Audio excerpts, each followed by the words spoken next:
Section 15 याद है? Very good. Section 15 subsection 1, value of supply is equal to where both the parties are and related party मतलब हमको पता है, हमने चैप्टर 2 में अच्छे से डिस्कस कर लिया, अब इधर वापस नहीं करेंगे, ठीक है. एंड प्राइस इज द अकेला कंसिडरेशन. अगर कोई इसके अलावा आता है प्राइस के साथ में एक कंपोनेंट जिसमें कुछ एक्सचेंज में दे रहे हो या कुछ कर रहे हो, सेक्शन 15 सबसेक्शन 1 के हिसाब से आप देखोगे क्या, तब आएंगे रूल्स. रूल्स आपको सिलेबस में है क्या? नहीं. समझ में आया? Very good. तो अगर मैं कोई पेन ड्राइव 1 रुपए में बेच रही हूँ जिसका MRP is 800 rupees, value of supply 1 रुपया, subject to condition, unrelated party को बेच रही हूँ and price is the perfect. अगर मैं रिलेटेड को बेच रही हूँ तो इधर आऊगी क्या? अगर 8000 का कोई चीज मैं डिस्काउंट में 5000 में बेच रही हूँ, value of supply. Very good. Next part, subsection 2, value shall clause A, any duty, cesses, fees, other charges except for CGST, SGST, UTGST, IGST, GST, compensation cess और TCS under Income Tax Act 1961. ये कभी भी आपके value के part बनेंगे क्या? इनके अलावा ये सारी चीजें बनेगी क्या? अगर रिकवर कर रहा है कौन? सप्लायर आपसे. करेक्ट. सप्लायर ने वेव ऑफ कर दिया, वैल्यू का पार्ट बनेगा क्या? नहीं. एक बार फटाक से वापस बोलो. हाँ, section 15 subsection 1, value of supply is equal to transaction value where both the parties are unrelated and price is the sole consideration. Subsection 2 clause A, subsection 2 value shall include clause A any taxes, duty, cesses, fees, other charges except for CGST, SGST, UTGST, IGST, GST, compensation cess plus TCS under income tax act 1961. जब कौन recover कर रहा है आपसे? Very good. Next part जिसमें हमने clause B को एक एग्जाम्पल से समझा था क्या? यस, याद है क्या? एक है मिस्टर A, ठीक है, जो केटरिंग बिजनेस जो है चलाता है.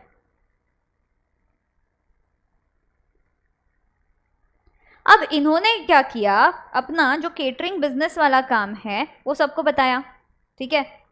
मिस्टर राम जो थे, इनके घर पे था बर्थडे पार्टी, ठीक है, तो इन्होंने हायर किया मिस्टर ए को केटरिंग के लिए, बराबर. इन्होंने बोला ओके, खाना और पानी हम तुमको सप्लाई करेंगे. बट मिस्टर ए ने क्या किया, अपने जो सप्लायर है मिस्टर डब्ल्यू, इनको बोला तुम डायरेक्टली क्या कर दो ना, वाटर बॉटल्स राम के प्रेमाइसेस में ड्रॉप कर दो, ठीक है, खाना मैं खुद इनको पहुंचा दूंगा. करेक्ट है. अब मिस्टर डब्ल्यू सप्लायर ए का है, राम का तो कोई संबंध ही नहीं डब्ल्यू से. यस. अब जब वाटर बॉटल्स इधर ड्रॉप करने मिस्टर डब्ल्यू का ट्रांसपोर्टर आया, तब ट्रांसपोर्टर ने बोला कि आप मेरे को पैसा दो, 1 लाख रुपया जो बॉटल का बनता है, अगर आपने दिया तो ठीक, नहीं दिया तो मैं बॉटल उतारूंगा ही नहीं, ठीक है. तब मिस्टर राम ने किसको कॉल किया? मिस्टर, और बोला कि अरे ये तो 1 लाख रुपया मांग रहा है. तब ए ने क्या बोला, आप इसको रुपया दे दो, हम बिल में एडजस्ट कर लेंगे. तो हमने क्या किया, 1 लाख रुपया मिस्टर राम ने इसको दे दिया, बराबर. बर्थडे पार्टी अच्छे से हो गया. जब बिल बना फाइनल, तो फूड का चार्जेस जो था वो था 5 लाख और वाटर का इन्होंने आगे लिखा नील. बताना वैल्यू ऑफ बताना वैल्यू ऑफ सप्लाई कितना है? Very good. 5 लाख है कि 6 लाख? 6 लाख, क्योंकि 1 लाख हमने इसको पे भी तो किया है, बराबर. क्लॉज बी क्या बोलता है? ऐसा अमाउंट जो सप्लायर को पे करना था बट रेसिपिएंट ने पे कर दिया, and this was not included in the price to be paid और पेएबल, तो it will be added back to the value of supply, बराबर. यस, हमने ये एग्जाम्पल देखा था क्या, सेम टू सेम. बट अगर बिल में 6 लाख दिया होता तो हम एड बैक करते थे क्या वापस से?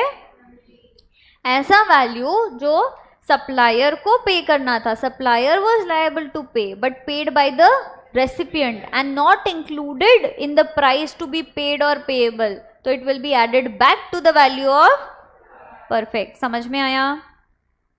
फिर अजय ने अपनी गर्लफ्रेंड को गिफ्ट किया, अभी वैलेंटाइंस डे था ना, 500 रुपये का गिफ्ट था, उसके ऊपर मस्त रैपिंग पेपर लगा के दिया 10 रुपये का, ठीक है, वैल्यू ऑफ सप्लाई। अब ये रेगुलर कस्टमर हो गए थे, तो सप्लायर ने बोला अरे रैपिंग तो हम खुद से करके दे देंगे, भले ही उसका चार्जेस जो है एक्चुअल में 10 रुपया है। वैल्यू ऑफ सप्लाई डिपेंड करेगा सप्लायर आपसे कितना ले रहा है। सप्लायर ले रहा है 500, तो क्या रहेगा वैल्यू ऑफ सप्लाई, बराबर है। Very good. बिफोर और at the time of delivery अगर कोई इंसिडेंटल एक्सपेंसेस, कमीशन, पैकेजिंग वगैरह अगर कोई कर रहा है और वो रिकवर कर रहा है कस्टमर से, तो वैल्यू ऑफ सप्लाई में ऐड होएगा क्या, यस, इंसिडेंटल एक्सपेंसेस, पैकेजिंग। यही देखा ना हमने इसमें एग्जाम्पल के थ्रू, ठीक है। नेक्स्ट क्लॉज डी, बी हम पहले ही पढ़ लिए थे, यस, डी।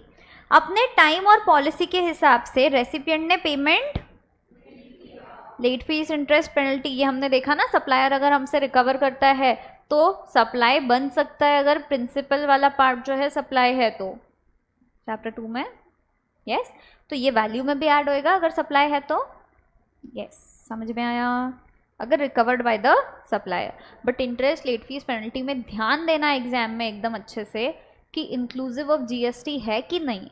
अगर कुछ नहीं दिया है तो एक अजम्पशन लेना और उसके हिसाब से काम करना, नोट देना, हर चीज़ का नोट आना चाहिए। ऐसा मत समझो कि एग्जामिनर को सब पता है, ऐसा समझो आप बेसिक से आपको जो पता है उतना बता रहे हो, क्योंकि एग्जामिनर को ये नहीं पता कि आपका परफॉर्मेंस कैसा है, आपका प्रिपरेशन कैसा है, आपको कितना नॉलेज है।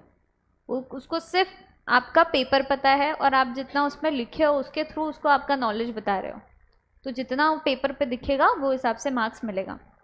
तो अभी जो भी टेस्ट होएगी ना आपकी, बहुत ईमानदारी से देना, मतलब इतना ऐसे देना कि जैसे पेपर ही लिख के दे रहे हो, और प्रिपरेशन भी बहुत सही से करो।